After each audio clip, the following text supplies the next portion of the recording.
And now we're going to go into those in more detail by teasing out the kinds of suffering and blessing that are catalogued throughout the Bible that make sense of what's happening to us externally. There are 8 facets of the situation that flow from Scripture that I'm going to unpack, and these have actually been helpfully developed by David Powlison. Now the first one is general hardships, troubles and limitations. Now this is just talking about the reality of life being hard. Suffering and hardship come at us in various forms and degrees of intensity. But we also have limitations simply in being human, and then particular circumstances that can further constrain what we can and can't do. So for example, my experience of prolonged broken sleep that Hayley and I had over a period of 2 years fits in this category. It knocked us around physically, it made us more prone to impatience. We just had depleted physical resources. We struggled with things like concentration. Number 2 is voices and images of misleading counsel. Now, the Bible pictures competing voices wanting our heart's attention. And in our culture there are any number of voices: media, celebrities, lifestyle gurus and other role models who actually are in an influential role in our life and capable of leading us away from God if we let them. Our wider culture and its value system are often directly at odds with God, and it creates this tension within us where we ask ourselves, whose voice am I going to listen to? Now let me give you an example of something that I've imbibed from culture, and it's this assumption that life should be easy, that things should be neat, ordered and predictable, and in fact that life ought to really serve me and my comfort. There are any number of life experiences you might go through that will challenge that assumption. For me particularly, having children has challenged that, and Jesus' words resonate: in this world you'll have trouble. That seems to make more sense of my experience. But there are any number of cultural influences like that are directly at odds with what God says about the nature of life and the way things are. Well, number 3 is the reality of human differences. Now, this is the reality that God has made us all different, and we could compare ourselves on any number of spectrums of abilities and strengths. So, for example, we could rank ourselves in terms of public speaking skills, organisational strengths and weaknesses, perhaps body shape and size, athletic or sporting ability. The list goes on.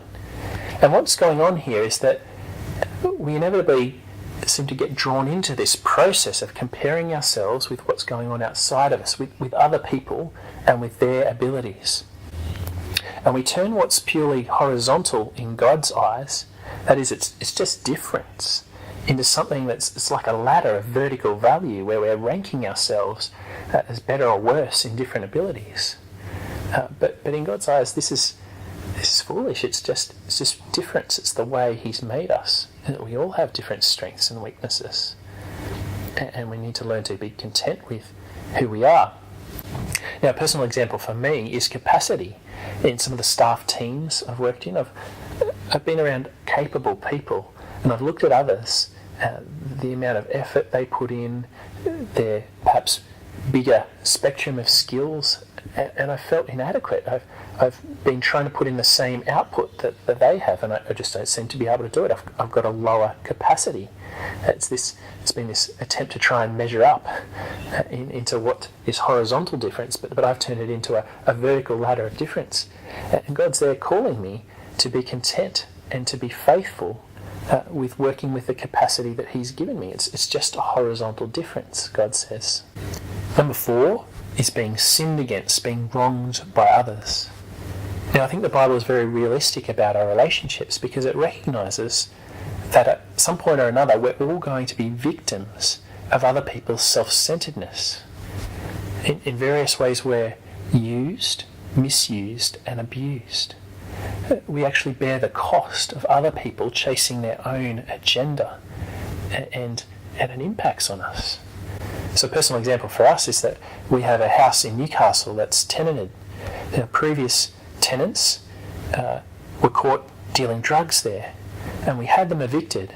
But when they moved out, they caused some significant damage, and they were found to have done some alterations which they had no right to do, and we were simply left to deal with the fallout. That was an external situation. We were wronged by someone else and just had to bear the impact of that. Number 5 is observing the sufferings and shortcomings of others. So there's a sense in which others' suffering, particularly those of friends and family, those close to us, has a particular toll on us. People talk of compassion fatigue, but we're also impacted by the shortcomings of others as others invariably do things that impact on us and put us out. That they're not necessarily in that category of sin. They're not malicious in their intent, but their actions impact on us and have a particular toll on us. In terms of the suffering example, I can give you one of that personally. I think of my aunt who gave up working full time to care for my ageing grandma who was diagnosed with terminal cancer. Now that had particular consequences for my aunt, having her mother suffer, but it also created this wider ripple effect in our family as we sought to respond to the needs of my grandmother, and it created particular tensions and there's just a significant external circumstance that we were facing. Number 6 is the evil one, a liar and murderer. The Bible isn't embarrassed to say that each of us has a personal enemy, Satan. And he's the one who opposes us and plays into the external pressure that we feel as he crafts particular lies about the nature of who God is and his character, his attitude towards us. Lies about where a truly good and satisfying life is found. Satan crafts particular lies designed to slander our character, a slander that won't stand up in God's courtroom. Satan whispers thoughts of self-condemnation, and he loves it when we tune in on ourselves and become consumed with our wants and needs instead of moving toward others in love.